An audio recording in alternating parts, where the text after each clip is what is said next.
Prologue. Facing the young girl and her little sister, the armored knight raised his sword. To have mercy was to take away a life in a single strike. Struck by the sunlight, the sword glistened high up in the air. The girl shut her eyes and bit down on her lower lip. Her expression showed that she never wished for this situation. She was simply accepting it since there was nothing she could do. If the girl had power of some sort, she would have used it on the man before her eyes and ran away. But the girl had no such power. Thus there existed only one conclusion. The girl would surely perish here. The sword struck down. Yet she did not feel any pain. The girl opened her tightly shut eyes. The first thing that the girl saw in her world was the sword that had stopped in its path downward. The next thing that entered her sight was its wielder. He had stopped in motion as though he were encased in ice. The knight's attention was no longer on the girl. The completely defenseless state of the knight clearly revealed the shock that surged inside him. As though led by the knight's gaze, the girl also turned her face toward the same direction. Then, she saw despair. There was darkness. Pure darkness as thin as paper, yet of an unfathomable depth. It had emerged from the ground in an ovoid shape with its lower section cut. A scene that evoked mystique with indescribable apprehension. A door? That's what the girl thought after having seen it. Then, after her heart beat once more, her thought was verified right. Drip. Something fell from the darkness. The instant she realized what it was. H-I-I-I. The girl let out a piercing shriek. An existence that no mortal could ever overcome. Red orbs swayed like turbid flames inside the hollow orbits of the white skull. As it looked at the two girls, they felt as though it was staring coldly at its prey. In its hands, devoid of flesh and skin, was a sacred yet fearsome staff of sovereign beauty.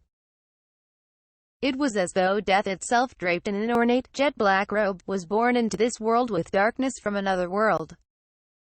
The air froze in the blink of an eye.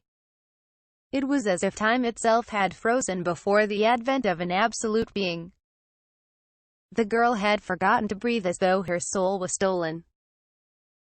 In this situation, where even sense of time seemed to have vanished, the girl began hyperventilating and breathed as though gasping for air.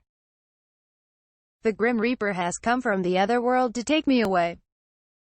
That's what the girl had thought, but she soon felt something was amiss.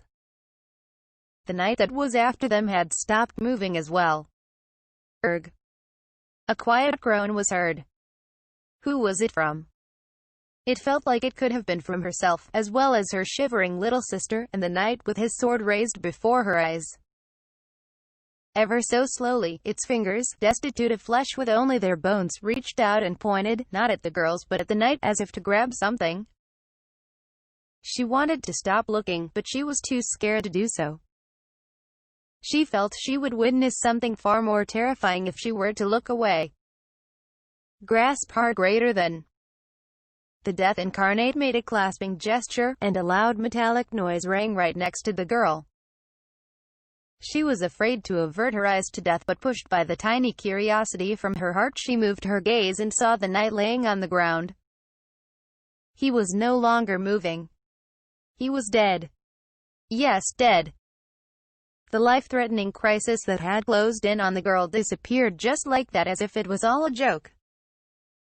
However, she could not rejoice since death had changed its shape and manifested itself in a more apparent form.